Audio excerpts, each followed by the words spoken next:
Hello again, everyone. It's Mr. Most Days Off. And I'm the Whiz Kid. And we're here to talk about PopThreads.com, our newest sponsor and your online destination for all pop culture t-shirts. And right now, for our listeners, they are offering 10% off just by using the discount code Simpsons at checkout. Woohoo! They have some awesome Simpsons shirts. They've also got other things like old school Nickelodeon, my favorite, Legends of the Hidden Temple, and they've got us wrestling fans covered. They also have up to the current season t-shirts from TV shows like Game of Thrones and The Walking Dead. So make sure you head over to popthreads.com right now. Use that discount code Simpsons so you can save a lot of dope! Hello again, everyone. Welcome back to the Best Darn Diddly Review Show. My name is Miles, better known as Mr. Most Days Off, and I'm back again to talk about The Simpsons.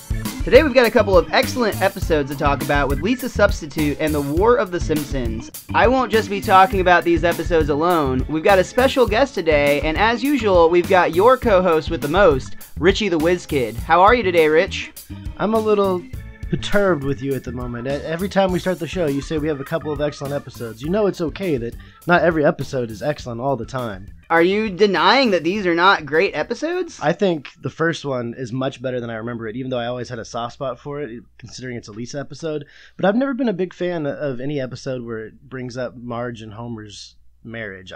Even as a kid, I never liked it when they tried to make it look like they were in trouble for the most part. Like, they're just not my favorite episodes. Theirs is not a marriage that can hold up to scrutiny. Exactly, but I don't want to watch it being played out, especially in front of the Flanderses. Which, by the way, goddamn, Maude, she was looking good in that episode. But I assume we're going to talk about that here. I guess we should throw it back so we can get this special guest talking. So go ahead, the man, the myth, the Mr. Bergstrom. It is Miles. I am a Jewish cowboy. That's a true fact about me.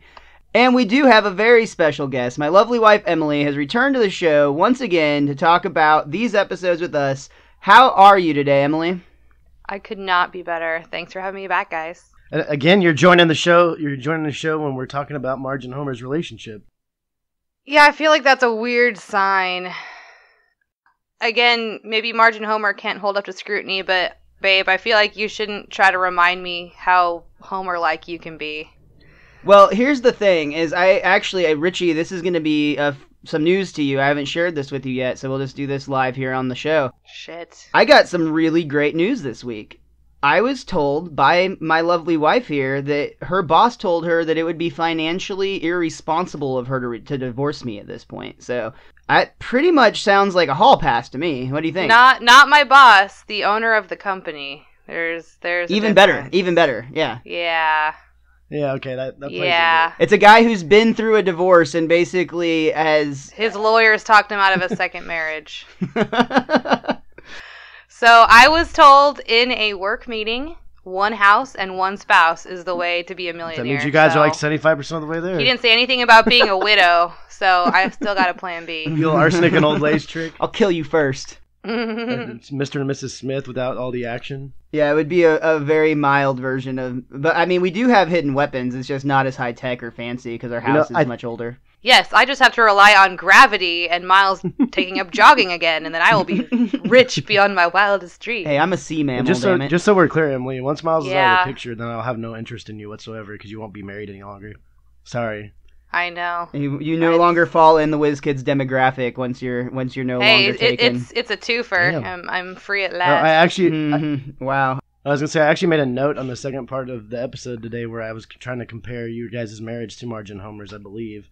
But we'll talk about that in a little while, I guess. I really hope I'm the Marge. Jesus, this episode did not paint a pretty picture of Homer. So we're going to get to that, but first we've actually got another... I think these are both great episodes for what it's worth. I hear what you're saying on the Marge and Homer episodes can be a little bit tough to watch sometimes, but I feel like this episode is much better than either of the two that Emily joined us for on the first season, which also both dealt with the infidelity, or not. This one didn't really deal with infidelity as much as it did just marital problems, but Idiocracy. Idiocracy would be a good word for it, for sure. But with that said, I think this was much better done than the first two. I feel like they both acted in their own characters, like the way that their own characters would. I feel like part of the problem was season one, we still were dealing with a little bit of not quite having their bond entirely established, whereas now they've already been, in just 2 seasons, they've been through a lot together. I mean, you can really see the foundation, like much like the foundation of Emily and I's relationship is sushi. You can see that there are pillars holding their marriage in place. I really hope we have more than just sushi going for us, because that shit don't got a shelf life. So we have another episode to talk about before we dive into Emily's and I's marriage counseling right here live on the podcast. But we are going to talk about Lisa's Substitute first. And this episode aired on April 25th, 1991. It had a short entrance, or a short intro, I should say. So there was no chalk gag and there was no couch gag.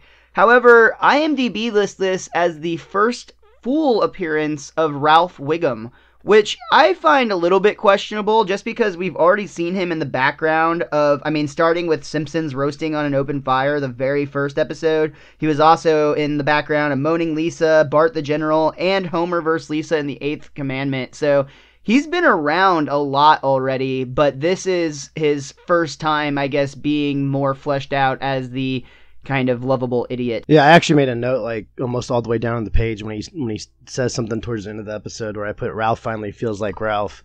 And he wasn't absolutely stupid, but he just had, like, the voice was perfect, and I think that's noteworthy in mentioning because he's a pretty big fan favorite, I think. Oh yeah, some of his one-liners and just, he's very gif-worthy. He's got a lot of stuff online where just things that he does in 3 seconds is repeatable Wookie. And hilarious. The leprechauns tell me to burn things. Burn them all, laddie. My sentimental favorite is I Choo Choo Choose You. That episode to me just connects every single time with how, he's so lovable but also so dumb, and you really feel for Lisa in that episode. But let's not get ahead of ourselves. In this episode, Miss Hoover has Lyme disease, which is caused by ticks, and immediately Principal Skinner takes over her class, and there's a disruption, and I love that Principal Skinner basically yells out, "Bart Simpson, I know it's you!" and has to go running to take care of this inevitable problem. It turns out that Bart is showing a video at Show and Tell, and I really particularly like the part. It's essentially puppy birth kitten birth is what the video is. It doesn't show it, but he's describing and like, here comes Snowball 2. And my favorite part is when he's like, and watch this, if I play it in reverse, I can make him go back in.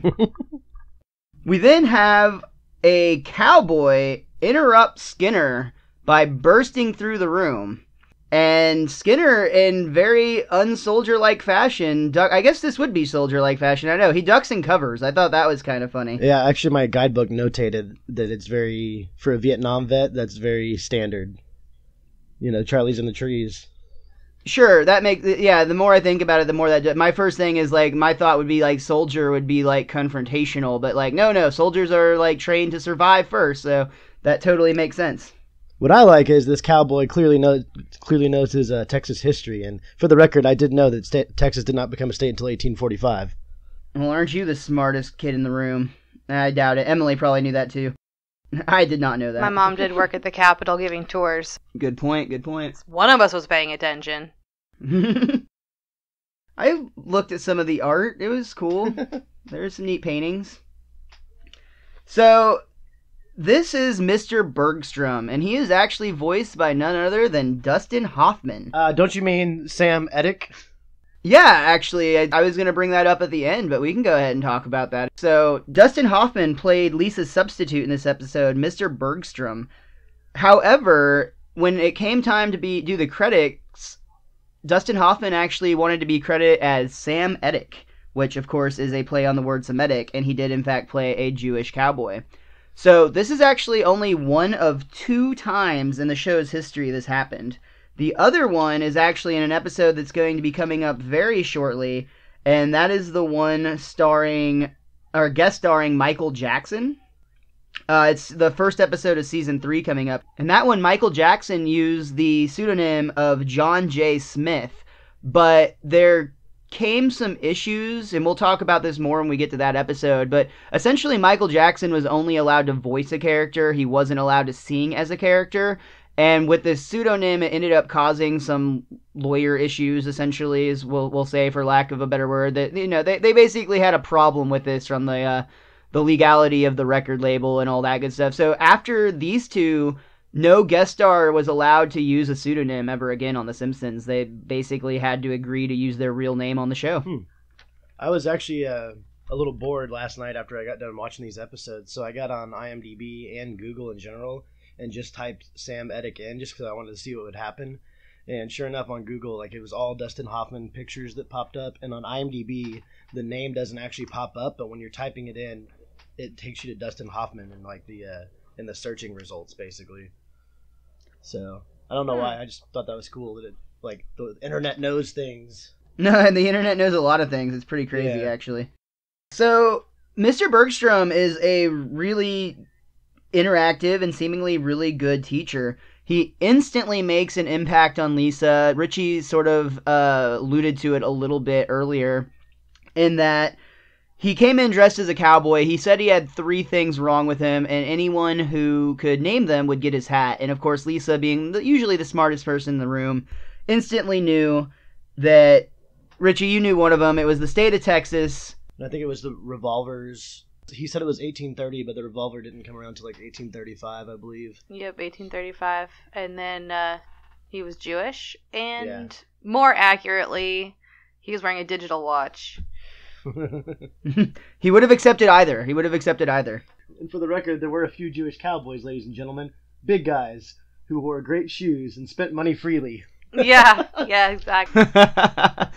That's actually brings up another bit of trivia on this, is they did point out that even though he does say that cowboys in themselves are traditionally kind of whitewashed in our media pictures or movies and all that good stuff, but actually being a cowboy was truly a diverse job. Like, there was black cowboys, Mexican cowboys, basically all immigrants could come over. It was a job that anyone who could ride a horse could, it was a tough job, don't get me wrong, but it wasn't necessarily, it was a skilled job in the sense that you had to know what you're doing, but it was something that you could easily pick up. And a lot of people, you didn't have to speak English to manage a herd. Or read or write.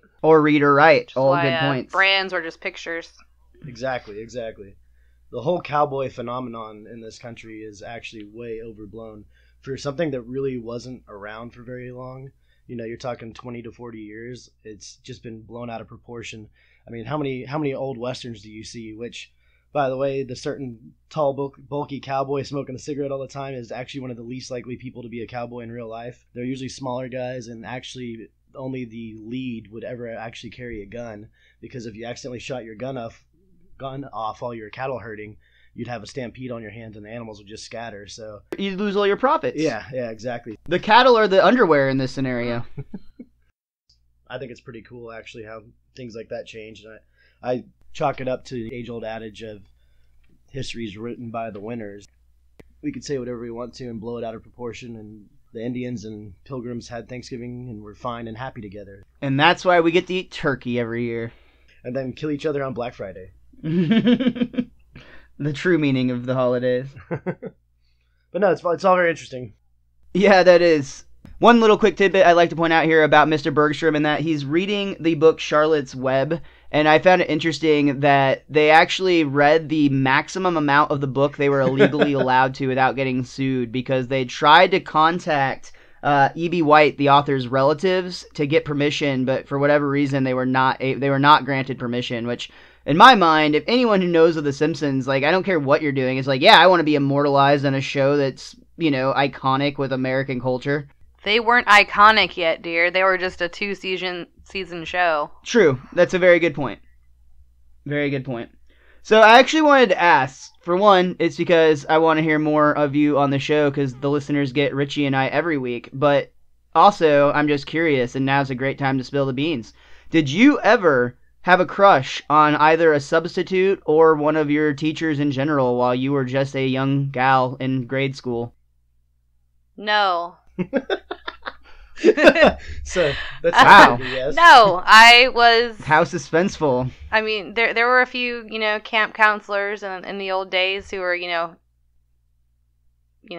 much cuter and younger and less hairy than elementary school teachers were back in the day. I was lucky enough to have a couple of male teachers, and they were some of the best I had, so more men should be teachers. Richie, stop being lazy. Meh. True story. I actually had a really good male teacher too, but as far as crushes go, I have to be honest, pretty much every female teacher under like 35, I don't know if I'd call it a crush, but I definitely wanted to bone them when I was going through school.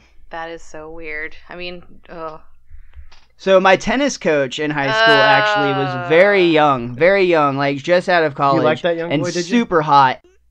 It was a chick, dude. She was a twin, and she was hot as I was trying to cut you off before you said Oh, that. got you. Yeah, totally. Whatever. Don't get offended now, damn, son. You know, honestly, even if she had a dick, she was still really hot, whatever the case being. But to my knowledge, she had a vagina, and the rest of her body suggested so. Her twin was super hot, and like the whole thing with that, though, is it got real weird when that fantasy just kind of took a sharp hook, not with me, but it turns out she actually was fucking one of the senior guys on the tennis team, like, the entire time. She was not my tennis coach for much longer after that. So you're saying you got her fired? Oh, hell no. I didn't, like, report anything. Like, that's not my business. You know my thoughts on that. Fuck the police. No, I meant like you went after her so much, and when they noticed... Well, dude, no. Let's back up. He got her transferred to Jelly School. We all know. In high school, I definitely was not, like, the type of, like, guy that would have had the balls to go after my teacher. Like, that was, like, high school was a rough time for me. That was when, like, the effect of, like, my parents screwing me up was hitting the hardest, and, like, I got to go through all my 90s angst. So, like, that definitely wasn't going to be my move. Like, now, if it would have been, like, once I was in college and I'd come out of my shell a bit, you know I would have gone after her, but, that just wasn't who I was at that time. Lucky me. Hey, you got to meet a better version of me. The man, the myth, the miles. That's it. You've obviously read my Twitter bio. The man, the myth, the mistake, more like it, but that's cool. Hey, you know, my parents live fast and loose with the birth control, so it's probably true. I'm pretty sure that my dad believed in the pull-out method for far longer than an adult male should. But that's a whole different show. Yeah, we can't afford that much therapy on a podcaster's salary. Right. Please send money. Yeah, for real. Hey, now would probably be a great time to mention if you go over to popthreads.com and use the promo code Simpsons, they not only help out our show, but you save 10% off at checkout. So, cheap pop right there for Pop Threads. That sounds like you're saving a lot of dough. And then Mr. Most Days Off can afford therapy for his apparent childhood issues. Hey, you know what? It's my right as somebody who was a teenager in the late 90s that I get to have that angst. If you haven't watched movies from the 90s, that's basically what life was all about, is being privileged and being really upset about it. Being Kurt Cobain, but not fully. That's that's definitely one end of the spectrum was Kurt Cobain, and we all wanted to be like Kurt Cobain until you got to the part where you, like, put the gun in your mouth and you're like, oh, no, life's not actually that bad. I just like flannel. Are you sure you didn't mean the 90s was basically white privilege with dirty hair? Because that's pretty much what I think is going on back then. That sounds like as good of a reasonable way to wrap that up as any. My white guilt is killing me now. I'm just going to go back to this yellow guilt since that sounds Asian, but I meant it as a Simpsons joke, all you Asians. And we're canceled. Not in Trump's America, Richie. I don't know what side of the wall we'll be recording from, but that's a whole different issue too. But so back to the episode. In addition to us having this substitute teacher, we've also got the B plot going on with Bart Simpson, and he is running for class president against Martin.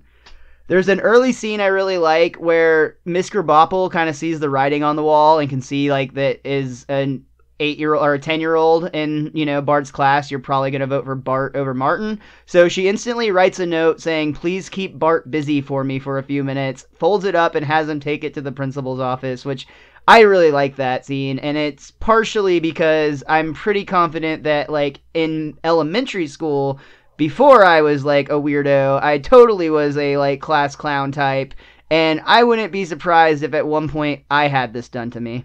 I just like after Bart left how Mrs. Krabappel was telling the class, we've talked about this before, don't encourage Bart to be a fool because then he's going to be a fool. And he's making faces in the window. I also really liked at the beginning, what was Martin reading? Was it The Old Man and the Sea or something? But when he yelled at the end, he said, keep watching the skies. Because every time I hear that, I think about the X-Files episode where like the movie theater pimply guy fills in for Leonard Nimoy, and at the end he goes, keep watching the skis. Like, for some reason, I always think of that when I hear that line. So I was really happy to have an early throw forward towards it.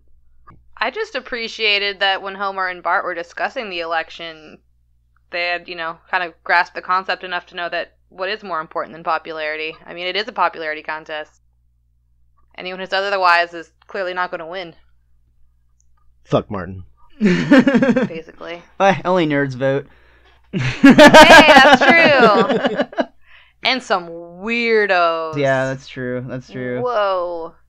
But anyway, back to Lisa and Mr. Bergstrom. Mr. Nerdstrom, you mean? Mr. Nerdstrom. Or Mr. Boogerstrom? Or no, Mr. Dorkstrom. Mr. Dorkstrom, wasn't it? Or no, it was the singing dork, so that's what it was. Is they draw a picture of the singing dork and then the singing dorkette. Aww.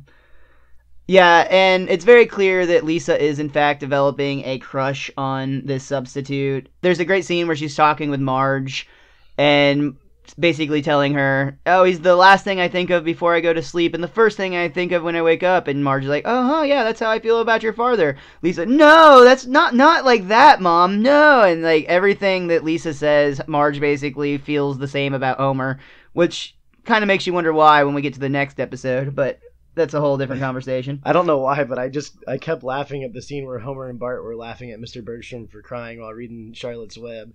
I couldn't help myself. That's because you're a bunch of dicks. Lisa was actually just really amazed that he was so willing to cry openly, basically, and Bart and Homer immediately jump all over that. Man, I felt really in sync with this episode at this point because I made a note about how the episode's about Lisa needing a good male role model in her life, and Homer's a terrible male role model, and literally like in the next scene after I wrote that note, Mr. Bergstrom was talking to Homer about Lisa needing a good male role model, and I was like, you go, Simpsons. Nice. I say you go, WizKid. Way to be onto the theme early. Yeah. It took you that long to get there? Yeah, I'll get there eventually.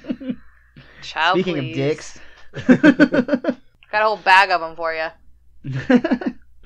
So, the scene Richie's talking about is Marge pretty much insists that Homer takes Lisa to the museum because she's very clearly needing some male role model time, as Richie talked about. And Homer immediately, there's actually a great moment where Homer's kind of having a conversation with his own brain. Which I think is the first time it happened. I was going to say that too. I think this might be the first time, but definitely not the last, that we get a conversation between Homer and his brain. But it fails him, much like it always will, and he is unable to come up... He actually comes up with a decent excuse at first when he says he needs to spend time with the boy, but that pretty much fails, and then the brain's just like, I got nothing. Those are some of the best moments on the show, I think, when he does the internal thought, like talk to himself things. Those are always hilarious. They're kind of depressing. Depressing in a funny way. Oh, man. That hamster and that wheel aren't going to last much longer. Oh. Yeah. That is sad to think about. I'm trying to think if this is a show. It might be another show, but I thought there was a scene where at one point they actually like flashed Homer's brain and the hamster is in fact dead. Yes, that's what I'm thinking.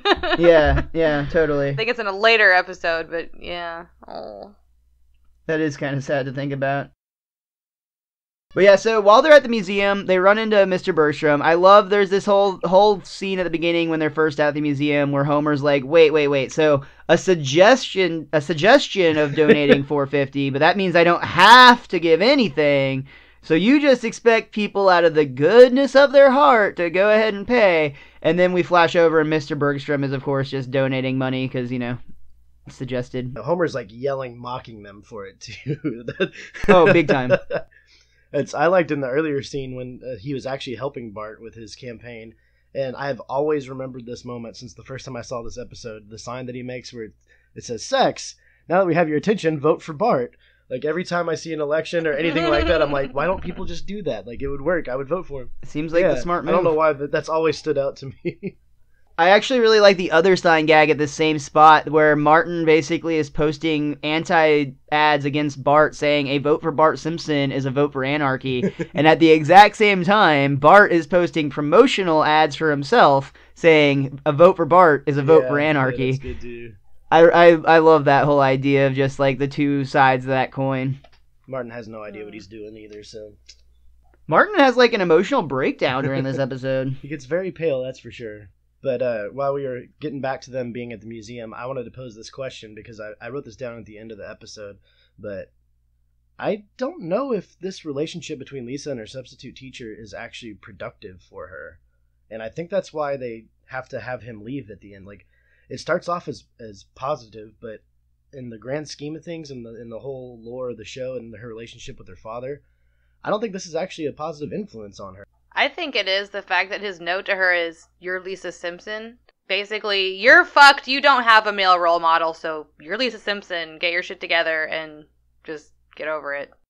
That's an interesting interpretation. See, I like that interpretation, but that's not the way that I took that at all. We can go ahead and jump ahead and talk about the note since you brought it up. First of all, I really love that scene in general. Yes. But he prefaces it by saying, "I'm going to write down everything that you will ever need to know."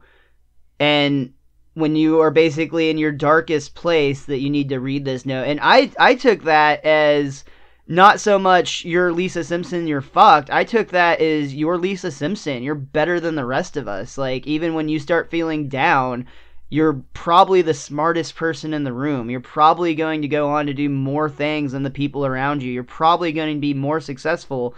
And I didn't really take that as a negative thing nearly as much as a just like, remember, you're awesome. That in my mind, it could have said that just as easily as it said, remember, you're Lisa Simpson. Yeah. I didn't mean it in a negative way. I mean, she doesn't have a male role model. She doesn't need one. She's Lisa Simpson. Fair she enough. is better than everyone around her. She's got to be able to, lonely is the head that wears the crown, so to speak. I mean, if you're going to be a winner, it's pretty lonely at the top. That's true. I took it as a positive thing. Like, that's the part I was going to get to, where it's like, that's honestly the only positive impact that he has on her at the end. Because think about it, she just has a crush on him. She already knows everything that he's asking her throughout. Like, when he first walks in the room, he hasn't taught her anything. He's just creatively getting her to do things that she already knows how to do. He's trying to inspire her, more so or less. She's already smart enough where she knows all this crap. Like, she's already at the point when the episode starts where she doesn't necessarily need that male role model. And Homer has redeeming qualities in this towards the end when we get to the buffoonery of Homer Simpson. Homer's got the heart, and I feel like this episode almost doesn't do a good enough job of showing that as we see in other episodes, because he is a buffoon, or a baboon, if you will, to tie into the episode.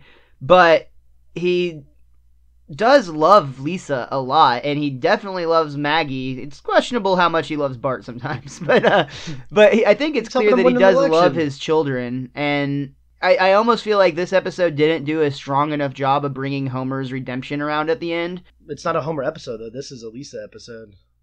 And Homer does get his shining moment when he's like... 3 for 3.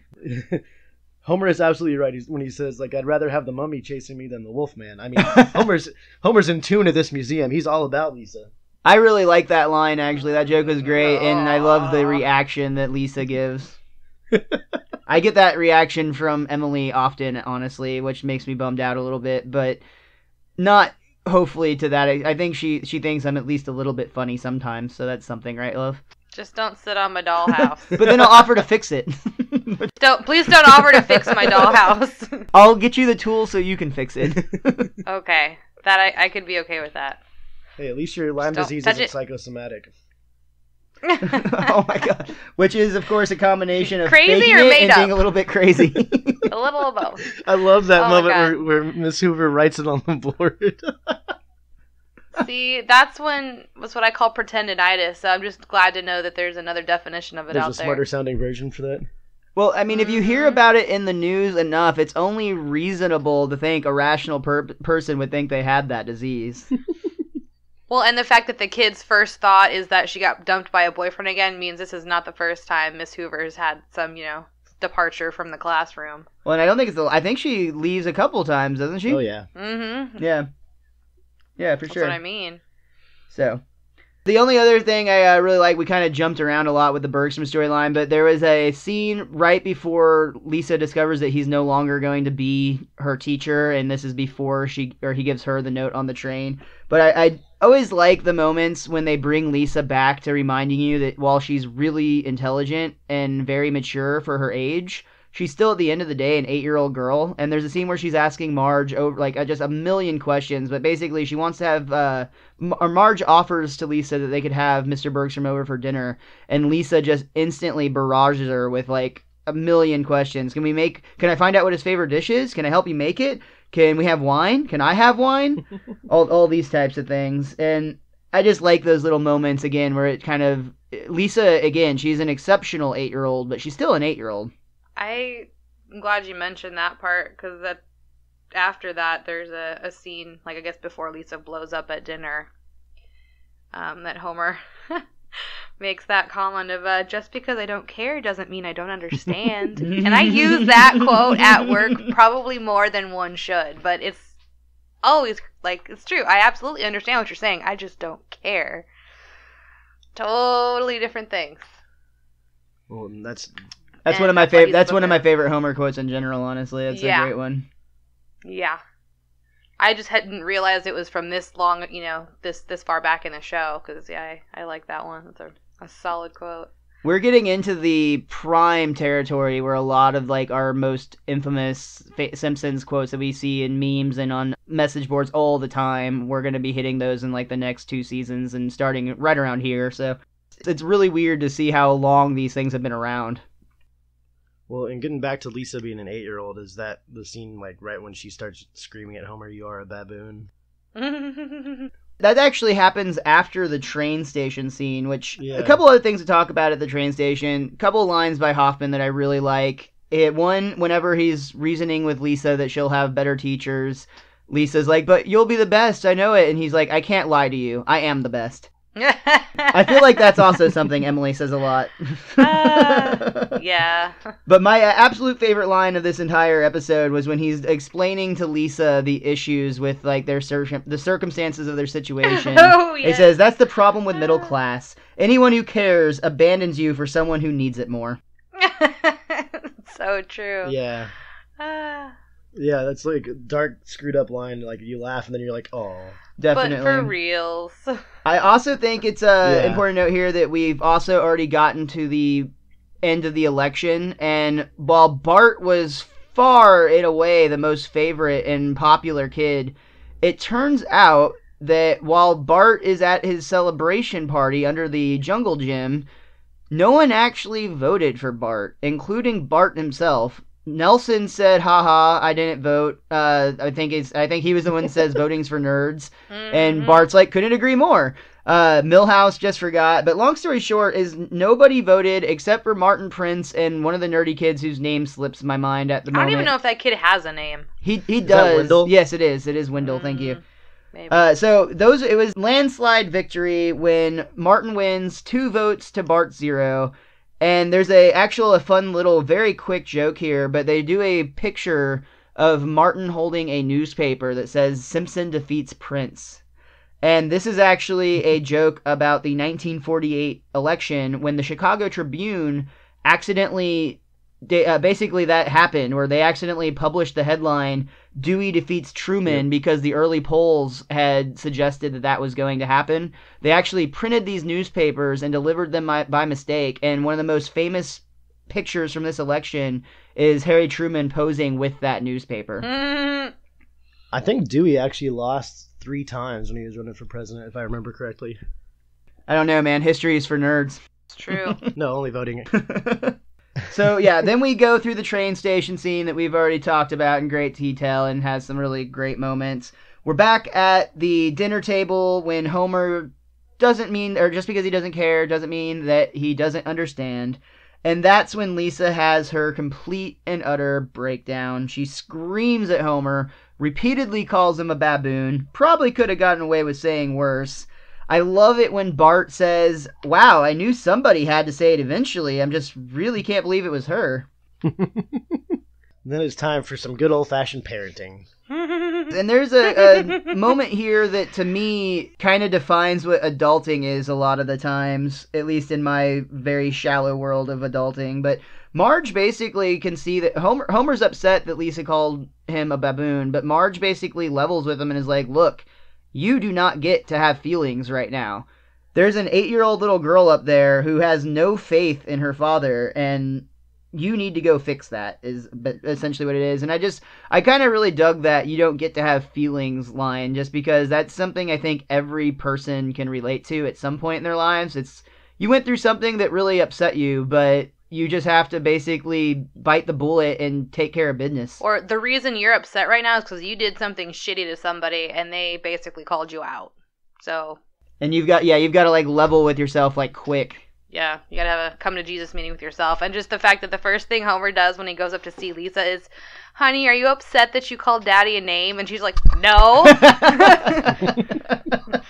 Yeah. Nope. That was really great. Still feel good about it. Selfishness of Homer. Wish I knew worse names than baboon, quite frankly. No, that is one of the worst things you can say to Homer, because he is a baboon. They keep going back to that metaphor like every time.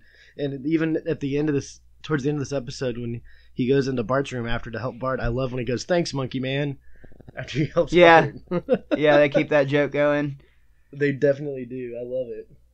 And this is where it gets sweet again. Of course, the Simpsons always have to reset. I loved Homer's speech where he's talking about, again, how Lisa's going to go out and do great things and meet people that he can't even dream about and care about people that he'll never know and things of that nature. And he's basically saying, I'm lucky. Everyone I care about lives underneath this roof.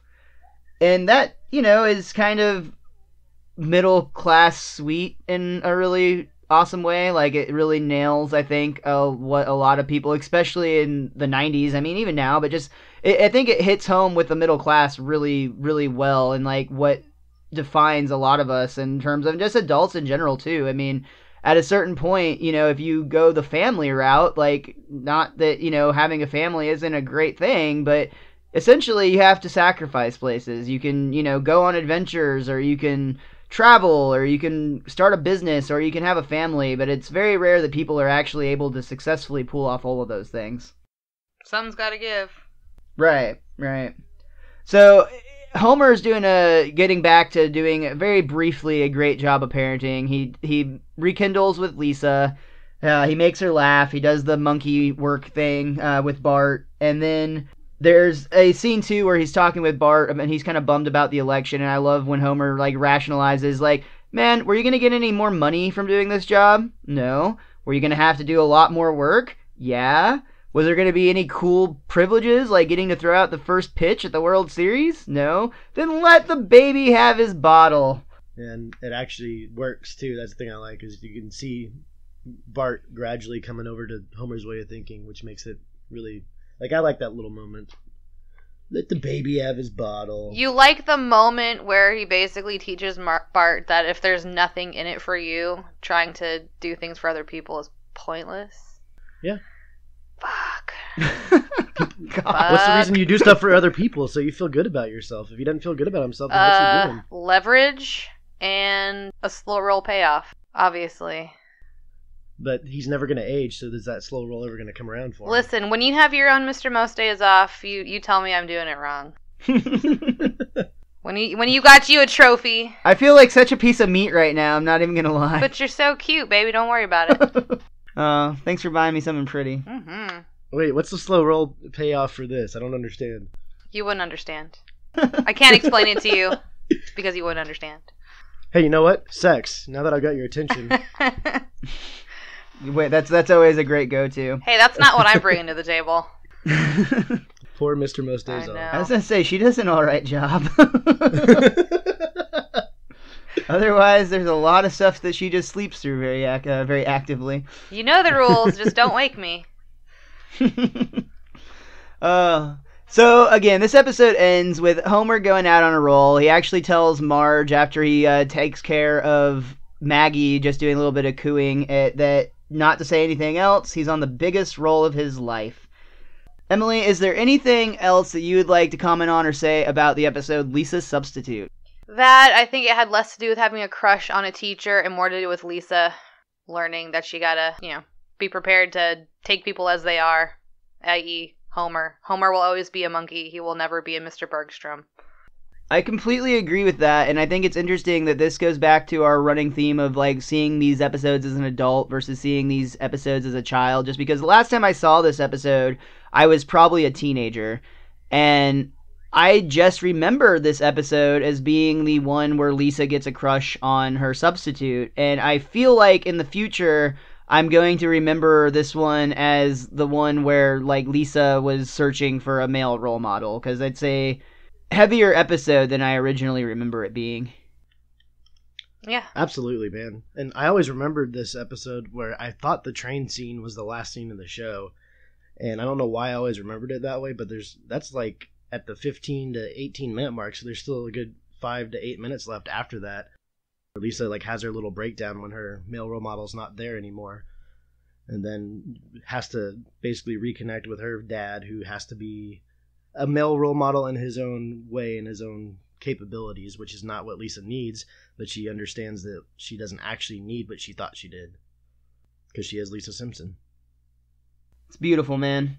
Anything else, Rich, that you or that book want to add? I did read the book. It does say that it's the first time that Homer has a little thought that you actually hear where he's like arguing with himself in his head, so that is confirmed first time.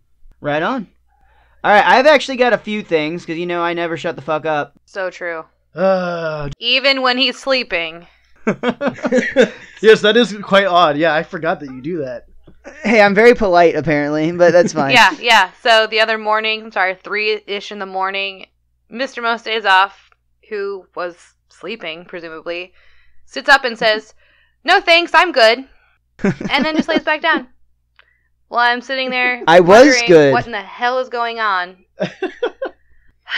I'll never forget that one time in our apartment when you were asleep on the couch in the living room and somebody was over talking to me about Spider-Man and they said something and I was like, no, this is what happens with that villain.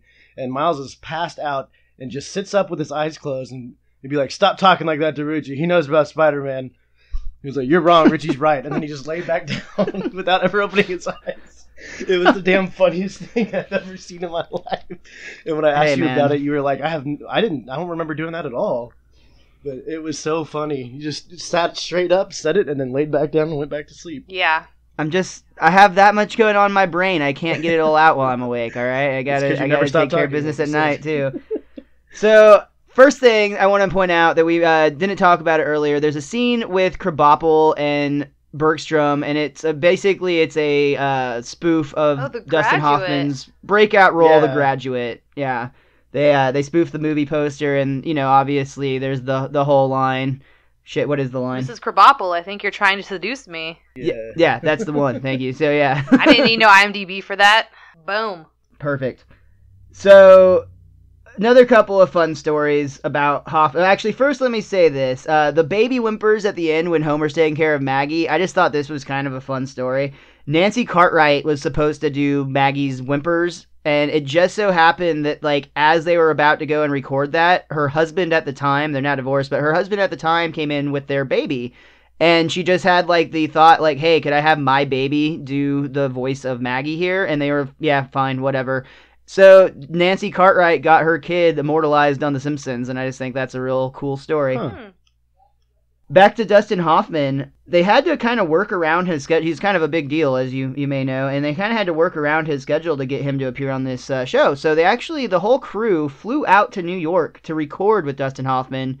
And Yeardley Smith said, very similar in the last episode we talked about, or a few episodes ago, we talked about working with Danny DeVito. They also talked very positively about Dustin Hoffman, and Yeardley Smith actually said it was the most she's ever grown as an actress in one day, which I thought was a pretty damn big compliment. Yeah. And then props to Hoffman himself. In the singing parts that he did on this episode, something went wrong with the recording, and they did not get the sound recorded for it. So Turns out, by the time they got it back from post-production and caught this mistake, Dustin Hoffman was already working as Hook in the movie Hook.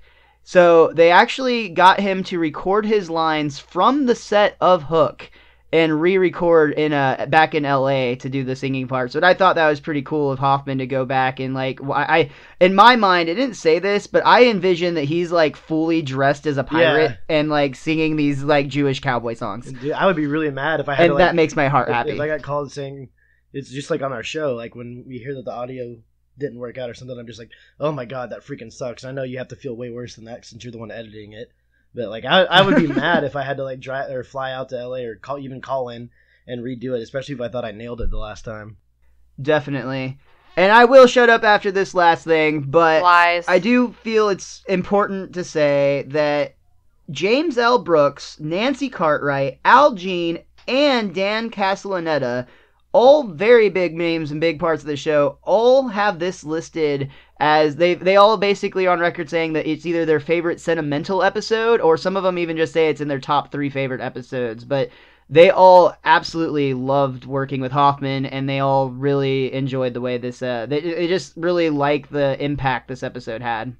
That's high praise. I was gonna say, you can't put it over much more than that, in my opinion.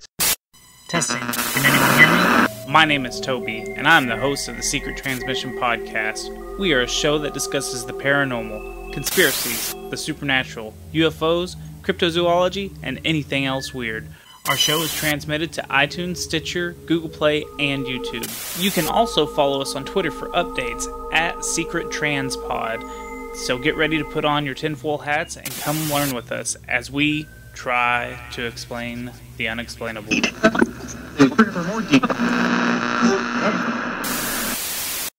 So that's going to do it for Lisa's Substitute, but we still have The War of the Simpsons, which debuted on May 2nd, 1991. I'm a little bit worried about this one, but we start with the chalkboard gag that says, "I will not do anything wrong ever again." I feel like that's more of a lie than me saying I'll shut up soon. Yeah, well, about the same. We also get the couch gag that all of the Simpsons pop out except Homer, who gets to spread out in selfish Homer style. A little bit of foreshadowing for this episode, I feel. Well, and Marge's dress was yellow. Oh, was it? Yeah, it wasn't green. It was like yellow. Wow, She was I naked? did not even notice. That's awesome. No, it was her dress. It was just skin colored. So Nude basically it's a bodysuit. nude colored. Yeah. Yeah. I didn't notice that. That's funny. We do also get the first appearance of Snake Jailbird, Yeah. which, if you name your kid that, like, I mean, honestly, what are you expecting? I assume his name is like Eustace or something. He just goes by Snake Eyes. We'll find out in future seasons. He actually is more of an archaeologist than he is a jailbird. He just ends up making the wrong decision here or there and starts his life in prison. But he was Indiana There you Jones in go. it for a That's while. actually just really sad. Nerd. So there was a little bit of controversy about this episode that basically there was an unsolicited script from a writer that was not working on the show that was about Homer and Marge going on a marriage retreat.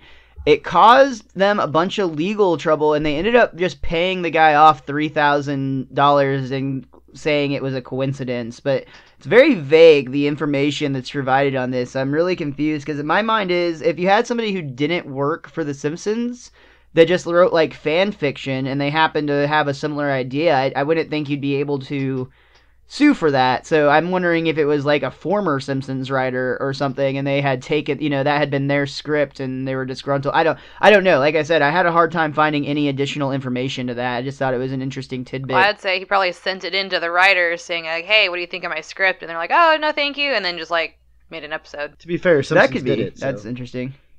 Yeah. Simpsons did it. So this episode, it starts with Marge and Homer getting ready to have a party. Homer's really excited about the horse Duvers. And the kids are really disappointed because Lisa wants to stay up and listen to some witty banter. And Bart exclaims that nothing fun ever happens in bed. Homer immediately starts chuckling and is like, "Oh boy, you'll learn," and has a fantasy sequence of him eating a sandwich in bed. They already got like we talked about this a while back, they finally hit their stride with their timing on their jokes. It makes it a lot better. Definitely. They're coming really fast now, all the jokes. That's what she said. Speaking of fast-coming jokes. Yeah. What I thought was interesting is that Homer and Marge very briefly talk about their wedding, and I found this description a little odd because Homer talks about champagne, I think like 2 musicians, and yeah, it sounds like a fancy wedding. But we know they just get like hurriedly married and like celebrate at Krusty Burger or someplace like that. Like their wedding actually wasn't like that at all, which we'll come to find out in probably another season or 2. Yeah, it sounded very fancy what Homer described by Simpson standards. But it's all a lie. And I noticed at the party that Barney's shirt is still sticking out through his fly again. Oh, there also is that moment where he remembered Selma when he was talking to her, but I don't remember you being this pretty. I also really enjoyed right after they're sending the kids off to bed, basically right when the first doorbell rings, they start immediately panicking, but... Like, do we have enough cups and napkins and this and... Well, Marge is doing all the rational stuff, like cups and napkins and plates and things of that nature, but Homer is more concerned about things like, I don't think we have enough gag ice cubes, and what are all of our friends' names again? Yeah. I like that he called Bart a little monkey in this scene, too, to go back to the whole baboon thing. Oh, yeah. I enjoy when Flanders walks in and immediately is like, hey, you guys mind if I play bartender? And then he's like, I've got a master's in mixology. And Moe's like, college boy. Which, that gets me to a lot of the issue I have with this episode. Flanders overserves Homer, clearly. It's his own house. He's good. He made him a Flanders Planters punch, dude. I mean, and honestly, yeah, to Emily's point, he's not driving anywhere. What does it matter? The whole argument he's just driving his marriage into the ground. The whole argument that comes from this episode is because he gets drunk and acts like a drunk idiot. And a bartender's supposed to know when to cut you off. Well, and this is 3 shots of rum, a jigger of bourbon, a little dabberoo of creme de cassis for flavor. Sounds like a lot of... I mean, the 3 shots of rum to get you started is definitely enough, and he sucks that thing down. Actually, Lovey's like, geez, Flanders, why don't you put a little alcohol in this next time? We get Marge saying alcohol in this again, which she did when she was drunk in that one episode from season 1 where they're at Burns' family picnic. You're totally right. It's actually the episode There's No Disgrace Like Home from season 1, and this is actually one of 2 different references to that episode. When Marge goes to church alone later, she actually sits behind a family, and that family is the same one from that party where, if you remember, basically they're able to successfully ass kiss, and then when Homer tries to do it immediately after them, Smithers and Burns see right through them. I meant to look. I'm assuming it was either the same animator or same writer as that episode, because I thought it was interesting that there was 2 references to it like that. Well, I want to get Emily's opinion on this whole debacle that happens with Homer at his own party in his own home. Oh boy. How much time do we have? First of all, I said this at the top of the show. This might be our first 3-parter. Oh boy. Maude was looking good. I don't know what she was putting on and who she was trying to impress with that dress, but damn, girl, you looking good. So, Richie, you may remember there are sites for people like you that do have the Simpsons women getting dirty if you're into that sort of thing. That's a little too far there. However, I was going to say, Homer's drunk. I don't remember. I was drinking a little bit while I was watching this episode, so that might have played into this a little bit. Were you staring at Maude's tits, sir? Absolutely. But besides staring, he didn't actually grab her or anything. Like, what did Homer do that was so wrong? Just that he was blatantly obvious about it? Literally drooling over some other lady's boobs. Who was showing them off. I mean, that was a little risque for the Flanderses. Well, and I mean, he's shaking the drinks like Tom Cruise in Cocktail. I mean, exactly. Those guys are clearly a little crazier than Oh my god, they're swingers, aren't they? They're swingers. The Flanders are swingers. That's why they're so happy all the time. Oh my god, we just figured it out. The Lord is their live-in girlfriend. I don't know why it took this long to see it. Oh, man. Yeah, I mean, I honestly, I'm pretty open. We might be weird, but Emily knows that I'm a pervert. If a chick's got low-hanging tits out, I'm going to be seeing them, and I might ask for peanuts from the bottom of the drawer. I'm not going to, do anything, but I'm a visually stimulated animal, folks. It's just the nature of the beast. However, I will say I'm a litigiously stimulated female, so just, you do you, boo-boo, and I'll do me. I am so not worried about being sued nearly as I am. It's like, you're the type of chick that would, cut off a dude's penis twice. cut it off, and then like it gets surgically reattached, so you cut it off again. And like I know better. Yeah, y'all remember, for all you Game of Thrones fans out there, Reese Bolton learned something from me, so. Fair enough. Just put that I don't out there. get the reference, but I'm still scared of it. That's because that book's too long and scary for you to read. Don't worry about it. It's like It'll the be more fun if it's a never-ending surprise. story, only that book actually came to an end. But Yeah, but everybody lives in that one. Yeah, I don't think anybody's going to live through this one. to me personally, though, Homer Googling over the tits, I mean, like, it's a little disrespectful the way he did it. I will totally admit that. But more than that, I thought things like the way that he was kind of making an ass of himself in front of Dr. Hibbert, who did not appreciate his gag fly ice cube, by the way. It would have been healthier to put a real fly in there.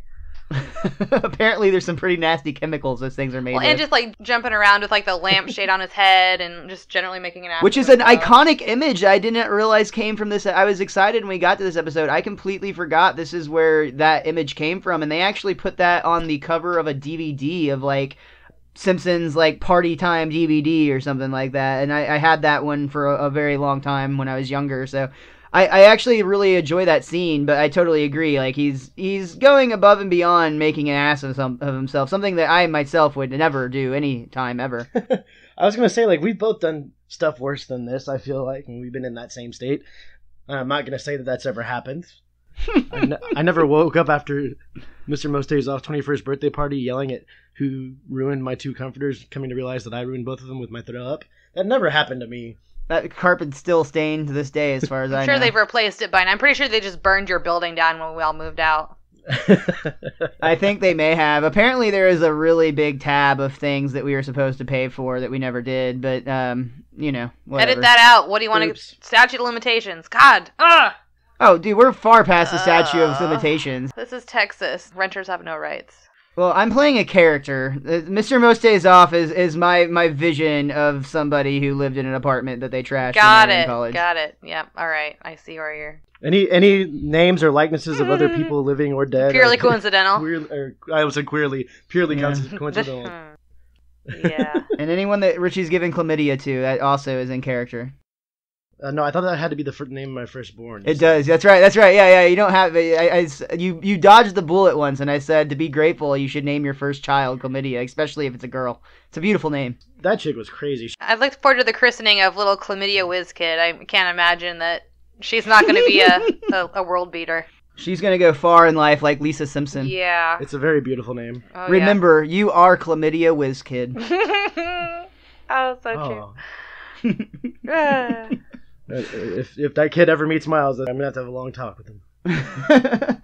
So you could say I might scar your kid for life, much like Marge is concerned that Homer scarred Bart for life. Homer immediately denies it, but then realizes, oh, you mean on the inside.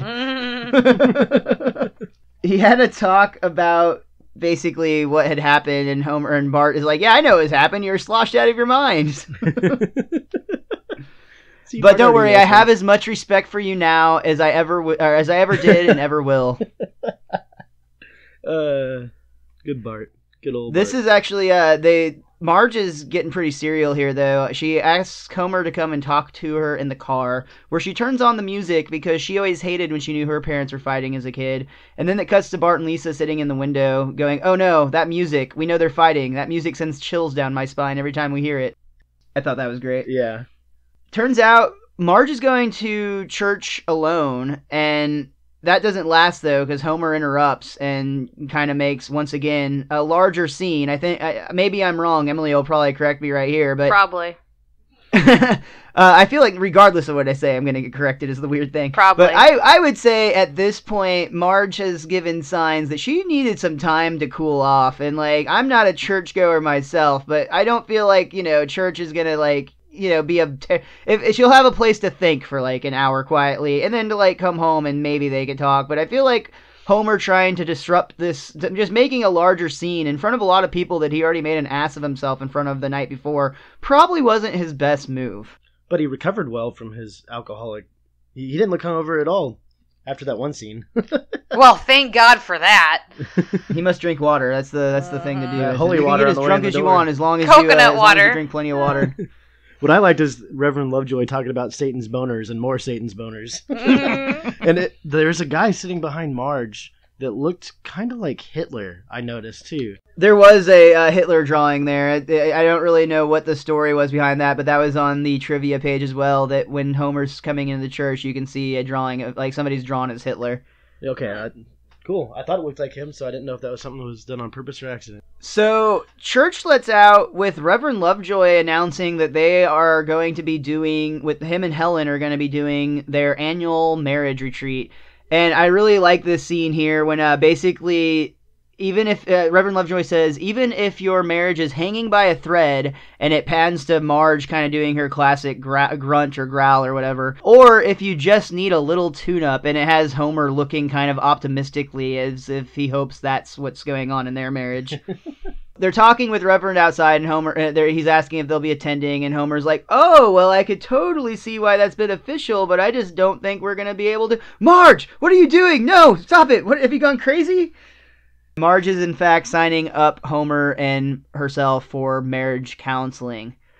Homer's mortified, but then there's a moment of joy when he realizes it's going to be held at none other than Catfish Lake.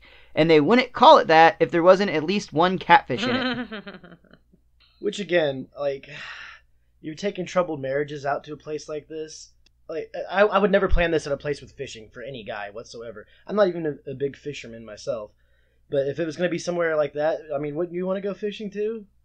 All I know is the other guys didn't sneak out and go fishing. Here's the thing to me, is it feels to me like it would be a prime opportunity to make that, if you're, and I'm not even like an avid fisherman at all. Like, honestly, I think Emily's probably more interested in fishing than I am. I would just go to, like, hang out with her.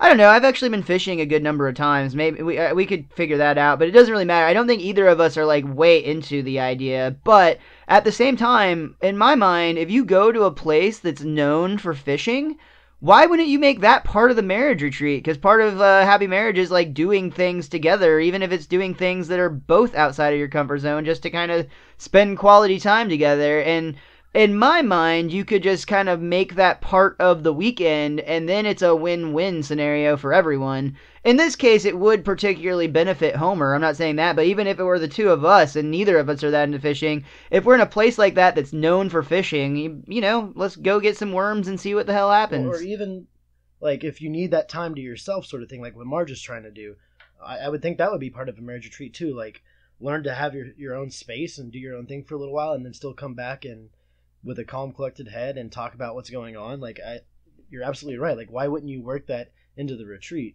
I'll also say the way Homer did it, in my mind, was the least selfish way possible, though still wrong, because he told Marge he wouldn't. And at the bottom of, or at the end of the day, the lying part is what's wrong. But in my mind, if he would have like reasoned with Marge, like, look, Marge, we don't have to be up until 7. I'm gonna get up at 4:30. I'm going to go out, I'm going to go fishing, and I'm going to use that time while I'm fishing to think about what we're going to do for our marriage or whatever. And, like, as long as he actually came back to the marriage counseling and he actually did what he said he would do, I feel like he would be completely off the hook. He would have gotten... there's a little pun for you. He'd be completely off the hook. He would be totally in good graces with Marge. He would be in good graces working on his marriage, and he would have got to go fishing. In my mind, Marge has always been a reasonable woman, a very forgiving and a very understanding woman. I feel like if Homer would have actually like had the mental capacity to present it in that light, it could have been a good weekend for everyone. But he's selfish, so that's not the Yeah, but he can't, won't, isn't capable, and Marge probably knows that at this point. So, it'd be like, I hear what you're saying, Homer. However, the last, 10 years would lead me to believe you will not be back at any point the rest of the weekend for marriage counseling, which is why we're here. And Homer would respond with no fishing. You're thinking about fishing right now while I'm talking, aren't you? And Marge's face actually turns into a fish. Yeah, you know why that part wasn't funny? Because I'm pretty sure I turn into a Ninja Turtle or Simpsons character or rocket car quite often while I'm talking, so... Baby, I've told you for years, I've never actually looked above your tits, so I didn't even know you had a face. Stop looking at my mufflers, I'm talking. To be fair, you have said that since the first time you met her, from my recollection. Yeah. Yeah, I've always been honest and upfront about it. So, again, explain to me how, if you were trying to feed me a line of bullshit just like you said Homer should have done to Marge, I should have been like, oh yeah, that seems I did not reasonable. say he should do a line of bullshit. The part where he That's shows not a line of up to come bullshit. back, like, yeah, I'm only going to fish for like 2 hours, and then I will absolutely be at marriage counseling. Baby, I'm just I gonna, don't understand I'm just why gonna what's wrong record this with that. podcast for a little bit, and then I'm gonna do some stuff, and then I'll totally listen to whatever you were talking about, and that's why I fall asleep by myself on the couch. Okay, firstly, you fall asleep at like 7:30. That's not my fault. I don't get home from work till like 7:30. I have a motherfucking job. I feel like this is good. Talk about your feelings a little bit more. Miles, how did that comment make you feel? Thanks, Reverend. So we already said it, but they've gone to the marriage counseling, and 1 day of the marriage counseling. And did you notice he had a full tank of gas? Like, that was the shortest drive ever. oh yeah, they stopped to buy bait, and he needed. I like the gas sloshes over too. But when they actually get to the marriage counseling, it's their best turnout yet. 3 couples. There is Ned and Maude, Homer and Marge, obviously, and then there is the couple John and Gloria. And these guys are kind of cool just because they were voiced by Dan Castellaneta and Julie Kavner. And this is one of the rare times where they actually voice a couple other than Homer and Marge together. Mm-hmm. The book says that those 2 characters are reminiscent of Who's Afraid of Virginia Woolf. I couldn't tell if it was that or it was supposed to be War of the Roses, that movie with Kathleen Turner and somebody. I had read Virginia Woolf, Yeah. but I would not have gotten either reference without the interweb. I mean, it made more sense as far as the Queen of the Harpies or something like that. That was where I was wondering if it was Virginia Woolf, but I didn't Google. I just figured based on the name of the episode that they were getting at. Yeah, they had a lot of literary stuff in this episode. They also had a really cool movie reference I like personally. I'm, more into movies than books. I swear I do know how to read. I just don't choose too often. But regardless, when the babysitter, before the Simpsons go off to the marriage counseling, they actually have a babysitter show up, and the babysitter instantly has a flashback of like, oh, I know this house. Why do I know this house? And then Bart's sitting in the background looking mischievous, and he says, come back for more, eh? And they actually go to a flashback where Bart is running down this babysitter through the yard like driving a car as a baby. And the music that plays during the scene is actually the same music that they used during The Omen in a similar scene. Yeah. Did he do his little baby Bart chuckle too? Clearly you have not spent enough time around babies to know that they just do that. Children's laughter is one of the most terrifying sounds you'll ever hear. Especially when it just comes creepily out of nowhere in like the middle of the night. Yeah. One of our nephews had this thing where he wasn't sleeping for a while, and it'd be the creepiest fucking thing because he didn't laugh, to be fair, but we'd be like playing board games, and he wouldn't say a fucking word, but he was this little blonde-haired child, like the Village of the Dam. He's cute as hell, but like if he's just sitting there silently, which he would do, he'd wake up and he'd go stand at the end of the dark hallway and just stare at us silently until one of us noticed. Oh my god. Because he knew he wasn't supposed to get up, so he didn't want to get in trouble, but he didn't want to be in bed either, so he would just stand there for He's God lucky knows he's how not long, dead until right someone now. would notice and scream. And then inevitably, whoever noticed them, like their heart would like drop through their fucking balls past their knees, or past their lady balls past their knees, and like just scare the piss out of whoever it was.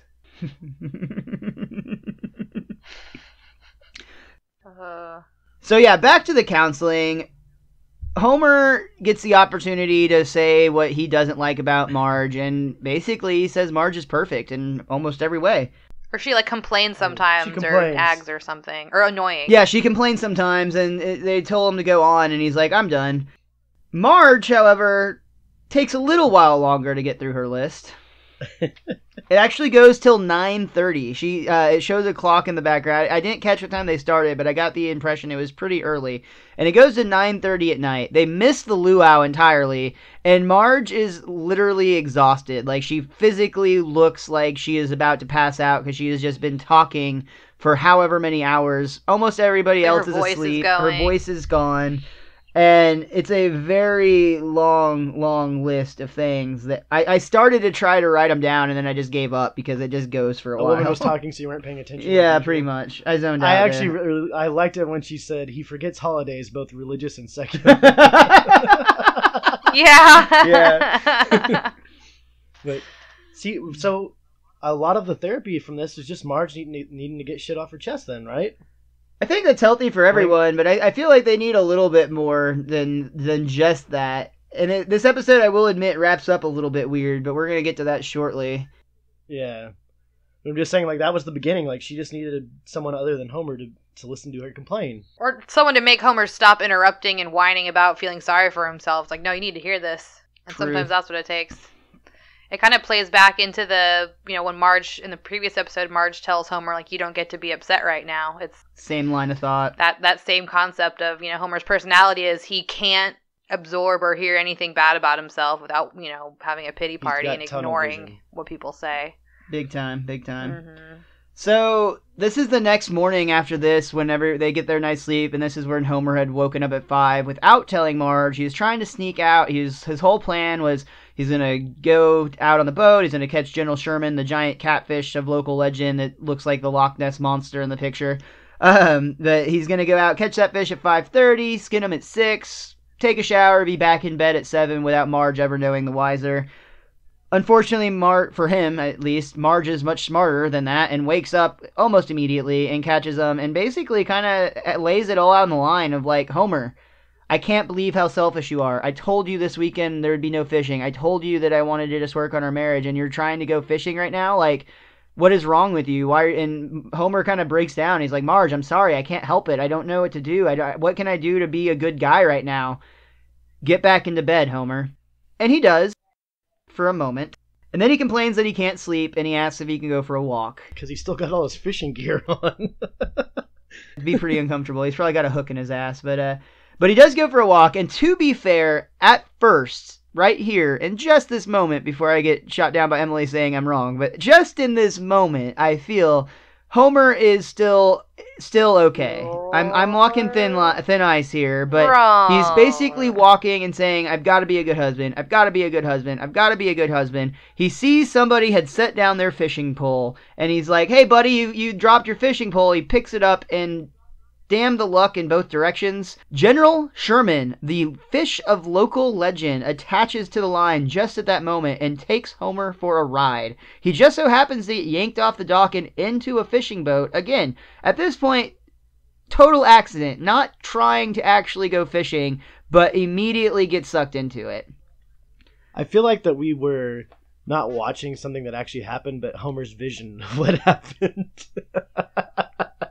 Yeah. That's interesting, because I kind of had that thought, too. This is what happened. See, what had happened is I was just standing there, and I just picked up this fishing pole, and suddenly I was catching this fish I've been talking about. So I don't even know. I got the impression that did in fact happen, but that is interesting because I mean it's as if Homer were to tell the events like by his memory, especially at the way he remembered that party earlier in the episode where he recalled it completely differently than it actually went down. Homer, you're a gag. Oh, this is the funniest gag I've ever seen. But yeah, especially the way he tells that story, this very well could be Homer's version of things. But I got the impression that this was just happening in real time. Even if it wasn't, let go of the goddamn fishing line and row your ass back to the dock and pretend that it never happened. I agree once we get to the point where he is fishing and then he is very clearly like, I'm going to get you, General Sherman. This is my destiny. I'm going to be more famous than that bald, famous fisherman guy on the fishing network. I wanted to say, like, from the previous night, the Simpson kids were watching another McBain movie. And I really enjoyed it because his captain or whoever was yelling at McBain for him needing to go by, you need to be going by the book. And he shoots the book and he goes, by book. All right, I got that off my chest, just like Marge. I feel better now. My biggest thing about this, and I know we're getting close to wrapping up this, and like you said, this does kind of wrap up a little weirdly. The biggest thing with the reason I don't like these episodes overall are because there's very few instances in the show where you question if Homer actually loves Marge or not. Like, that's the thing that bothers me about this, is that I feel like it's just a lot of misunderstanding, and like there's never a point where you don't know that Homer loves Marge, and she has to, I feel like she has to know that, and not to say that her feelings don't matter, because obviously they do, but again, like, she got to talk about her issues, and I'm kind of on the fence on this one, where it's like, I don't see a problem with him getting up to go fishing, but at the same time, he should be a little less selfish. And if he knows it's that important to Marge, then he shouldn't be even walking near the docks, really. Even, willing to give in to temptation or have some crazy thing go wrong. Exactly. Yeah, especially with his track record, he's not known for resisting temptation. So putting himself, if I'm not, I promise. But say I was addicted to hookers. He is, I promise. And I was like, Emily, I swear, I won't fuck hookers anymore. And then, but every night I went down and hung out on Harry Hines. It would just be why do you can't you just hang out somewhere where there aren't hookers? Granted, again, the retreat is there. Yeah, that's true. If Emily took me to a marriage retreat on Hooker Street, that would be her fault. No, she would just be indulging you a little bit. You still have to make a choice. I'm pretty sure we just got an eye roll that did not get picked up on the microphone, for what it's worth. I'm pretty sure all 2 women listeners you have could hear it. And they're gone. Yeah. Hey.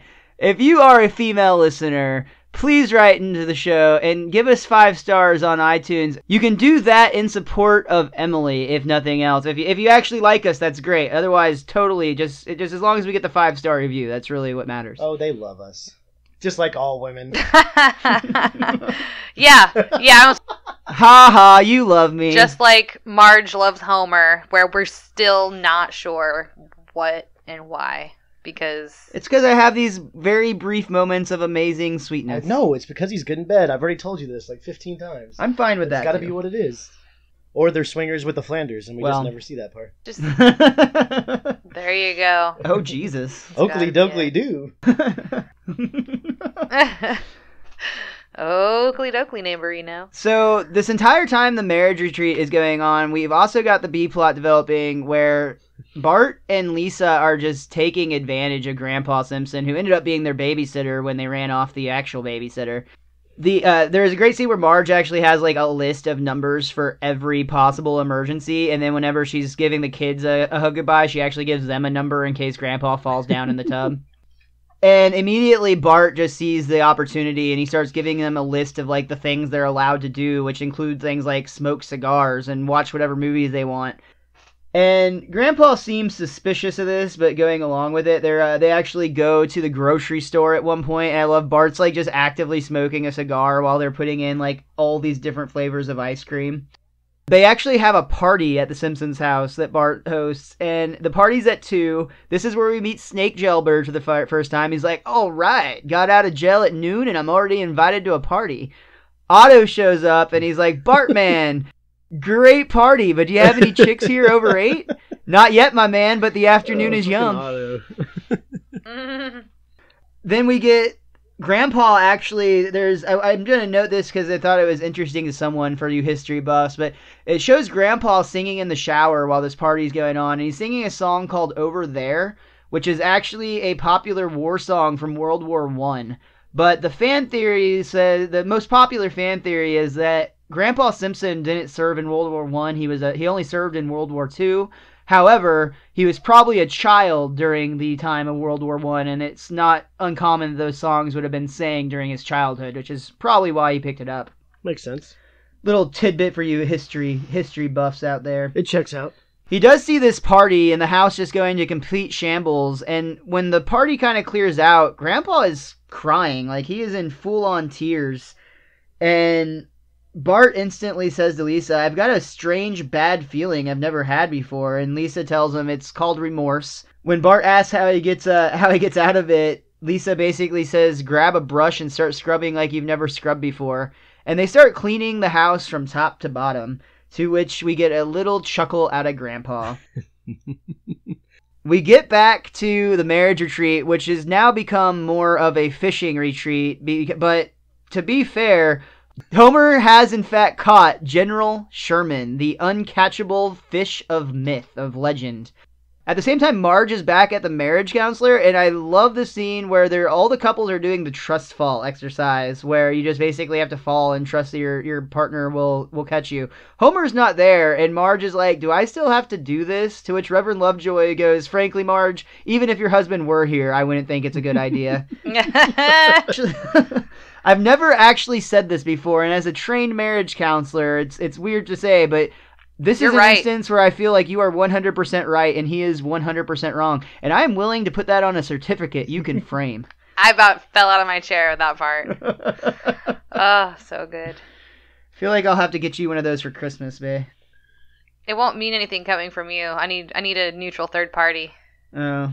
Well, there you go. You have a list for next year, Richie. Or our listeners can be like, so, Mr. Mo stays off. She deserves it. Yes. I love when Homer, too, catches a fish.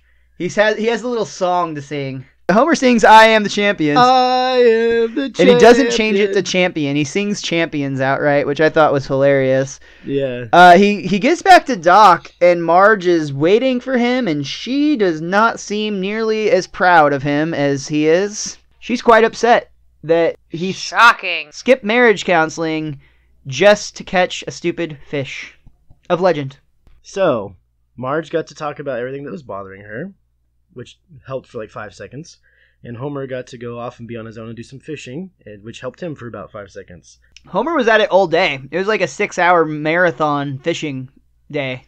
So was Marge when she was complaining about him. True. I don't know. I think this is clearly where the episode gets a little weird, just because I think that where I said that they didn't do a good enough job of redeeming Homer in the last one as a dad, I feel like they really didn't do a good enough job of redeeming Homer here, because it was just really one line, and then Marge was instantly forgiving him. And I usually, I know in the last couple episodes I took Homer's side while you two took Marge's, where this one I'm with Marge totally, in that Homer basically says, I'll throw this fish back right now. And Marge is like, yeah, like you would do that. To which he's like, I totally would. And he in fact does. He flips the fish off the boat, throws it away. And then he kind of has like a holy crap, I can't believe I just did that. I must really love you. He has an epiphany. Exactly. He gives up fame and breakfast for Marge. And you're telling me our marriage is in trouble? And then he yells at her to come down in his boat and give him a kiss right now or something of that nature. And I actually thought that was, like, while the gesture is nice, I just didn't feel like it was honestly enough at this point. I feel like if I were in Marge's shoes, I would still be pissed. I would have shot a hole in that boat. I feel like Emily's going to agree. Yeah, I had a feeling that something like that was coming. Yeah. But you told me at the top of the show this is an excellent episode. I enjoy this episode. Yeah, but here's the thing. I'm with you, Miles. I'm glad you're not wrong this time, like the last one, because... Yeah, he threw that fish out of the boat to, like, the last time I was on the show. I've been wrong lots of times since then, I'm sure. Yeah, but now I've got, like, an audio file. This will be forever.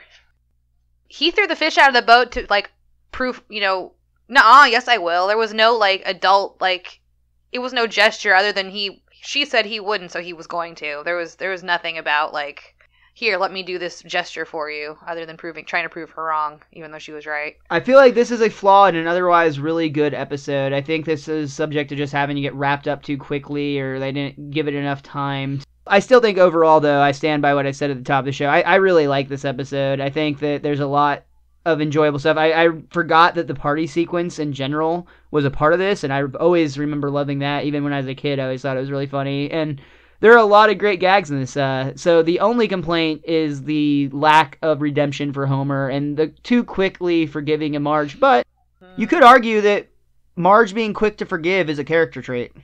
I assume it just means Marge takes a lot of Valium. It's also very possible. Because that explains most of their relationship. She's just like 50s housewife blitzed out of her head on, tonics and happy pills. If she gets cranky, she goes in for a doctor-induced orgasm. Basically. The end of this episode's the end of like 3 or 4 episodes, or even maybe 5 that we've already seen, though. It's the same thing that they keep doing. They give Homer the ability to have everything he wants in one moment, and metaphorically, his happiness. And he chooses family and his marriage over it. He sacrifices everything in the last moment because that's part of his character trait. Like we talk about this all the time. He's never not going to be selfish. That's what he is. But we all know. We talked about this here in the episode just before with Lisa Substitute. And I said it already this time. We know he loves Marge. Like there's no doubt ever in my mind, at least, that he doesn't love Marge. So they have to give him everything he wants, so that he has something to give up. Something you said there kind of strikes odd in that I kind of think it's a little bit messed up. I mean, I see where they went with it, but you mentioned Homer sacrifices everything for his marriage and for Marge, but ultimately, Homer really got what he wanted at the end of this episode, because the fishermen at the bait shop he's now part of that local legend, and he basically is a famous fisherman to some extent, which is what he wanted all along. He's the guy that almost caught General Sherman, and he's 7 foot tall, and he had bulging muscles. You can't teach that. A loft of red hair.